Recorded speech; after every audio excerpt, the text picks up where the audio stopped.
आज की कहानी का शीर्षक है धृतराष्ट्र। रोज की तरह पवित्रा जब बुढ़िया दादी की मच्छरदानी लगाने बरामदे में गई तो देखा कि उनका बेटा बैठकर उनसे बातें कर रहा है।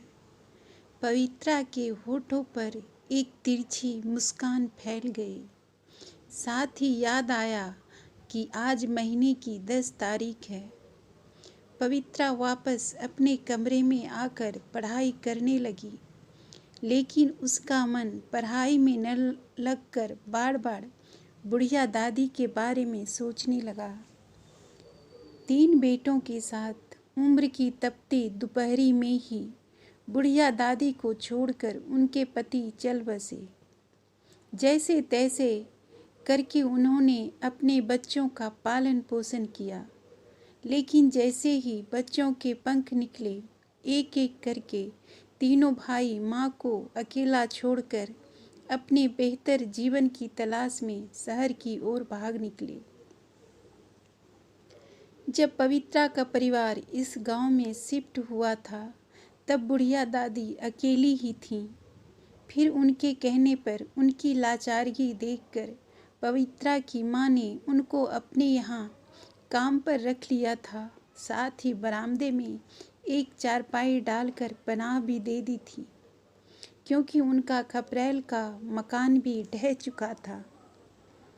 उसी समय से बुढ़िया दादी पवित्रा के परिवार के साथ रहने लगी थी।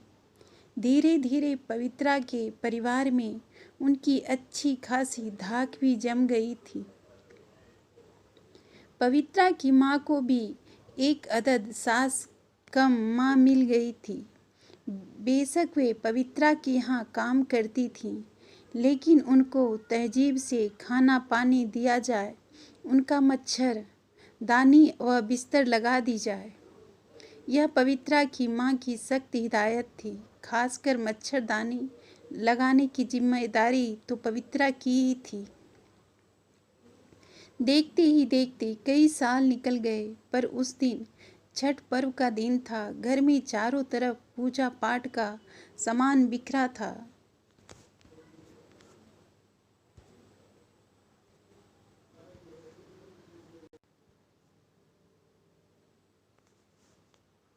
सब सहेजना था। शाम को घाट पर भी जाना था। अचानक गांव में शोर मचा कि बुढ़िया दादी का बेटा आया है। खबर सुनकर बुढ़िया दादी भी दौड़ी भागी गई। इतने बरसों बाद अपने बेटे को पाकर वह फूले नहीं समा रही थी। बेटे की आने की खुशी में वह इतनी मगन हुई कि पवित्रा के घर जाना है, आज छठ का त्योहार है, यह भी भूल गई। वह भूल गई कि गरीबी, अकेलेपन और लाचारी के दिनों में पवित्रा की माँ ने ही सहारा दिया था। साथ ही मान सम्मान और परिवार के सदस्य जैसा अपनापन भी दिया था।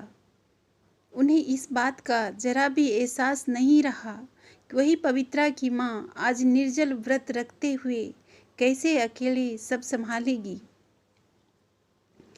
पवित्रा की माँ बुढ़िया दादी को बुलाने के लिए कई बार पवित्रा को भेजी, लेकिन वे नहीं आई। सुनने में आया कि उनके बेटे ने उन्हें काम करने से मना कर दिया है। उसका कहना था कि अब वो आ गया है तो उनको किसी के यहाँ काम करने की ज़रूरत नहीं है। गांव में चारों तरफ बुढ़िया दादी के बेटे की तारीफ होने लगी। बुढ़िया दादी फूले नहीं समा रही थी। सब यही कह रहे थे कि बुढ़िया दादी के भाग्य बहुरे। लेकिन ये चांदनी के सिर्फ 4 दिन ही थी। जैसे ही बेटे के लाए हुए पैसे और बुढ़िया दादी के सहेजे हुए पैसे खत्म हुए, घर में कलह मचने लगा। आए दिन बुढ़िया दादी और बेटे बहू के बीच गाली गलौज और मारपीट होने लगी। अंत में बुढ़िया दादी को अपने बेटे के यक्ष प्रश्न का भी सामना करना पड़ा। माँ होकर तुमने किया क्या है मेरे लिए? और हर माँ की तरह बुढ़िया दादी भी अनुत्तरित रह गई थी। फिर एक दिन वह शर्म और पश्चाताप भरी नजरें झुकाए पवित्रा की माँ के सामने आकर खड़ी हो गई थी। पवित्रा की माँ ने भी उदारता दिखाते हुए वापस उनकी चारपाई बरामदे में डलवा दी। बुढ़िया दादी भी काम करने लगी और पवित्रा की बिस्तर व मच्छरदानी लगाने की ड्यूटी भी शुरू हो गई। महीना 2 महीना तो सब ठीक चलता रहा, लेकिन फिर उनका बेटा आकर उनसे बातें करने लगा। वह अपनी तमाम परेशानियां व दुखड़ा माँ को सुनाता। फिर बुढ़िया दादी की आंखें गीली हो जाती और वह अपना बटुआ बेटे की जेब में खाली कर देती, जो माँ के दिए हुए तनख्वाह से भरी रहती। बेटा तनख्वाह लेकर चुपचाप चला जाता। पहले तो वह 2-4 दिन में आकर माँ की खोज खबर लेता था, लेकिन कुछ दिनों से वह महीने की 10 तारीख की रात ही माँ के पास आता। पवित्रा, ओ पवित्रा, बुढ़िया दादी की आवाज़ से उसकी तंद्रा भंग हुई। क्या हुआ दादी? पवित्रा ने कमरे से बाहर निकलते हुए पूछा। जरा मच्छरदानी तो लगा दो, बुढ़िया दादी ने कहा। पवित्रा हैरान रह गई। रात के 11:30 बज रहे हैं। अगर वह सो गई होती तो? आपका बेटा अभी अभी गया है, आपने उससे मच्छरदानी क्यों नहीं लगवा लिया?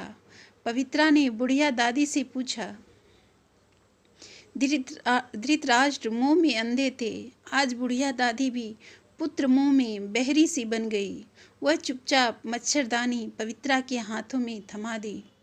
पवित्रा को आज एक नया अध्याय समझ में आया। वह समझ गई कि युग चाहे जितने बीते, समय चाहे जितना बदले, पर धृतराष्ट्र आज भी किसी न किसी रूप में जीवित है, अजर है, अमर है।